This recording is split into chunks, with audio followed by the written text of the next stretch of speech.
आमदार अनिल बेनके यांच्या मतक्षेत्रात येणाऱ्या एसटी मोटार कुडची रोड ते शिंदोळी क्रॉसपर्यंतच्या रस्ता कामकाजाला चालना देण्यात आली आहे। सुमारे 3 कोटी खर्चातून या रस्ता कामकाजाला चालना देण्यात आली असून स्मार्ट सिटी योजनेअंतर्गत एकूणच बेळगाव शहर स्मार्ट बनवण्यासाठी विविध भागातील विकास कामे हाती घेण्यात आले आहेत। अशाच प्रकारे शिंदोळी रस्त्याच्या कामकाजाचा शुभारंभ करण्यात आला असून आमदार अनिल बेनके यांच्या हस्ते याचे उद्घाटन करण्यात आले आहे। यावेळी त्यांनी सांगितले की कामकाजादरम्यान कोणत्याही समस्या उद्भवत असतील तर जनतेने संबंधित अधिकाऱ्यांना सहकार्य करण्याचे आवाहन त्यांनी केले आहे। तसेच कामकाजासंदर्भात काही घोटाळा किंवा चुकीचे निदर्शनास आल्यास तुरंत संपर्क साधावा असे त्यांनी सांगितले। बेळगाव येथे मारुती नगर ते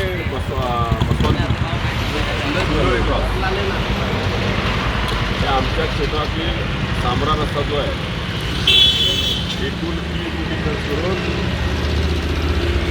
तार रोड त्याचबरोबर आजूबाजूचे जे अप्रोच रोड बनवण्याचं काम आज आम्ही उद्घाटन केलेलं आहे। जनतेला एक विनंती आहे की तुम्ही कोणत्याही परिस्थितीत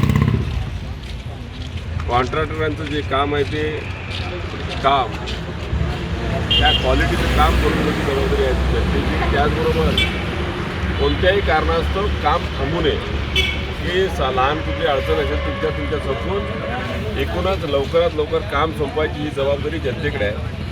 कुठल्याही परिस्थितीत कोणती दुसरी अडचण आल्यास आमच्याशी संपर्क साधावा।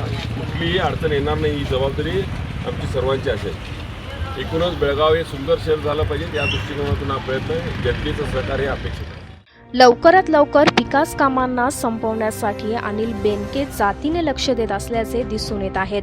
स्मार्ट सिटी योजनेअंतर्गत बेळगाव शहर हे एक सुंदर शहर म्हणून ओळखले पाहिजे व यासाठी जनतेचे सहकार्यही तितकेच महत्त्वाचे असल्याचे त्यांनी सांगितले। यावेळी रमेश तहसीलदार, सदानंद गुंतेन्नवर, सचिन पाटील सह स्थळीय नागरिक उपस्थित होते। Mahadev Pawar, KNN city news, Belgaum.